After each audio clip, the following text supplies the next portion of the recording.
Kung pagod ka ng umiyak, maghabol at mag-overthink, baka oras na para maintindihan mo kung ano talaga ang dapat mong gawin sa sitwasyon mo.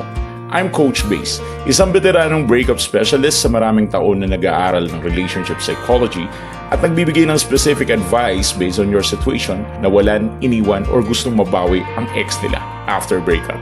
Our private coaching para sa seryosong gustong ayusin ang love life niya, message mo ako sa FB na nasa link na nasa comment section or yung link na nasa description. Ano ba ang pinaka-importante sa lahat na dapat mong gawin ngayon para magsisi ang ex mo? Magandang topic yan. Pero pag-usapan natin kung ano ang 3 senyales na makikita mong magsisisi na siya.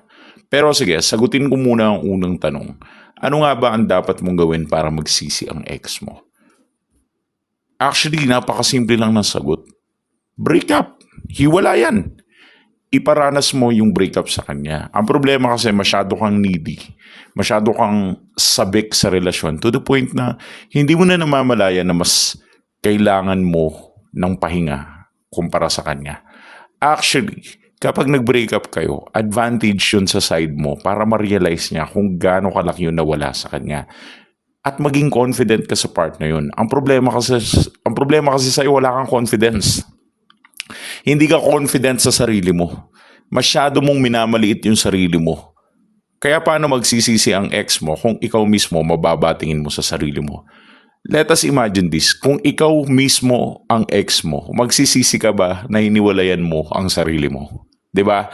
Kasi kung hindi ka magsisisi, edi good. Ibig sabihin, hindi ka ganun ka-confident enough. You need confidence.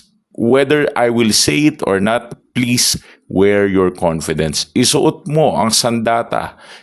Isuot mo ang armor of confidence and believe in yourself na kahit anong mangyari, hindi ka malilimutan ng ex mo. Iparanas mo ang breakup sa kanya at kapag naging confident ka sa part na to, sobrang magiging okay ang lahat. Kasi kung paano mo ibabalik ang ex mo, better ang strategy. Nagwo-work yan. Pero mas better ang behavioral approach. Mas nagwo-work ang behavioral approach. When we say behavioral approach, yun yung tipong hindi mo siya binabalik gamit yung mga strategies na meron tayo. Ang ginagamit mo is pure behavioral skills. Confidence. Confidence na naniniwala ka sa sarili mo. Confidence na believe ka sa sarili mo na hindi ka niya kayang itumba kahit anong mangyari. Confidence in yourself. You need that type of confidence. And then, once na ang breakup ay nangyari, maniwala ka, mag-believe ka sa sarili mo, have faith in yourself na ang ex mo magsasuffer siya sa breakup na to. Believe me, kapag ganun ang belief mo, believe me, hindi mo man makikita ang resulta agad-agad, pero sa tamang oras, sa tamang panahon, kapag hinug na ang pagtitiis mo, imagine, all the sufferings ay mararanasan sigurado ng ex mo. At kapag ginawa mo yan, narito ang 3 senyales na magsisisi ang ex mo na iniwan ka niya.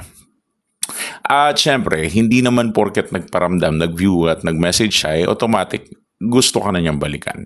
Pero, at least man lang, ito yung mga possible na lonely siya, curious siya, at ego-triggered siya. So, senyales number 1, bigla siyang nagiging curious sa buhay mo. Ano ang mga senyales? Madalas mag-view ng stories, nagtatanong sa mga mutual friends, biglang nangangamusta sa chat out of nowhere, or nagkakaroon siya ng double-checking behavior. Bakit ito nangyayari? Kasi alam niya yung galaw mo anytime eh. Ngayon, hindi na siya sure. Uncertain na siya. Wala na siyang kasiguraduhan. Senyales number 2, nagpaparamdam siya ng walang malinaw na dahilan. Kung mapapansin mo, biglang may random chat o kaya nagsisend ng mga old memories nyo or alam mo yon, sudden low pressure conversations na parang out of nowhere nandyan na naman siya. Bigla ka niyang chine-check. Naku, curious siya kung kamusta ka na at anong ginagawa mo. Psychologically, it is what we call emotional re-entry behavior. Hindi pa direct reconciliation yan pero sinusubukan niyang mag-reconnect or i-test. Gusto niyang i-test, gusto niyang malaman, gusto niyang i-examine habang kausap ka. Kung may access pa ba siya sa'yo? Available pa ba? Gusto niyang malaman kung may access pa siya. Napaka-importanting mapansin mo yan. At ang pangatlong senyales, napapansin mong apektado siya sa growth mo. Na nagiging active at mas present kapag may achievements ka, nabibitter siya, nai-insecure siya, nagsisweet lemon siya na, di sige, dyan ka naman masaya. Mas masaya ka nang wala ako, di ba? O kaya sasabihin niya na nakahanap ka na pala ng bago. Something like that. Kumbaga, there's what we call regret intensifies when they realize you are no longer emotionally dependent. Doon niya nakikita ang value mo at pagkawala mo at possibility na hindi ka na bumalik. Kapag napapansin mong apektado siya sa growth mo or naaapektuhan siya doon sa pag-grow mo, whether maganda ang feedback niya or pangit ang feedback niya, at least nag-i-improve ka. So what is this one? This is a deep psychological reason behind regret.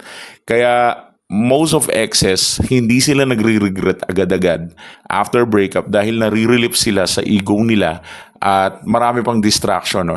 Pero kapag nawalan na ng emotional supply mula sa'yo at nakita na nilang kaya mong mag-move forward, dun pumapasok yung delayed loss realization. Marirealize din nila na nawala ka na. And this is the brutal truth. Pwede siyang magsisi, pwedeng mamiss ka niya, at pwedeng isipin ka niya palagi. Pero kung wala kang maturity at wala kang action, kulang yan.